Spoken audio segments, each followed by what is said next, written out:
Well, a lot of people think that things that are coincidences in life are just random chance. When something fortuitous happens, let's say they meet, their true love, or they get that great job, they think it's just a coincidence.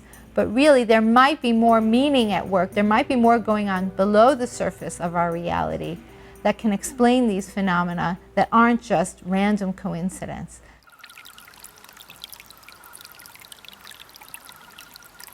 The world seems very random. And the question is the world really random, or are things really operating in a certain way that we just don't see? It just seems random. And I think in a way that's the idea behind synchronicity. There may actually be meaning going on that we just don't see. It's below the surface. This famous psychologist, Carl Jung, came up with the term synchronicity, and it came from this thing that happened in his practice where a patient was talking about her dream that involved this scarab beetle. And as she's talking about the dream, which actually was symbolic of her state of mind as well, and the meaning of the scarab mythologically was related to her dream as well, suddenly he heard a knock on the window, and he opened up the window, and in flew a very similar beetle to this scarab beetle. So he kind of realized that this wasn't just a coincidence, it had some meaning. Maybe this woman, when she was in this session, she was at a critical moment in her psychological process, and this drew something of a similar vibration. This beetle, her dream, her process came together. The most useful and apparent way in which synchronicity can be used is in healing. And that is really the basis of the whole healing art of homeopathy. So the word homeopathy means, homeo means similar, pathy means suffering. So it's the art of healing based on similarity.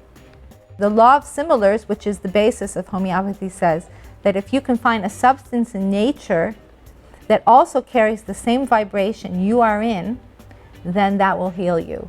So if you take a substance that's similar to your vibration and you put it in your body, it's going to cure you. One thing about homeopathy is that there's an understanding that objects in nature, animals, plants, even minerals, have a certain meaning or vibration to them. Things that are similar in a way, have a similar vibration, let's say the human animal, that we tap into our own unique channel. Something is at work beyond what we understand. There's a part of us that is operating in realms of understanding beyond us, and that especially if we are operating in alignment with that part of ourselves, that part of ourselves is creating or affecting the universe around us, so that fortuitous synchronicities happen. I'll give you this example that happened to me when I was writing this book. I was writing the exact chapter about this very famous scientist, Rupert Sheldrake, and I had always, admired his work. He's a biologist who lives in England. He's a British biologist who came up with this idea of morphic resonance, which, by the way, is also very related to this phenomenon of synchronicity. So I was writing this exact part of my book, and my husband comes home, and here I live in Silicon Valley, very far from the world of Rupert Sheldrake, and my husband comes home and says, "You're not going to believe this, but Rupert Sheldrake is giving a talk in my lab at a computer science research lab tomorrow, and more than that, we are having lunch with him. We're taking him out to lunch." And I went, "Oh my God!" I couldn't believe it. It was a total synchronicity, because I had been reading about him, writing about him that whole day, and now I was going to have lunch with him the next day, and that is what happened.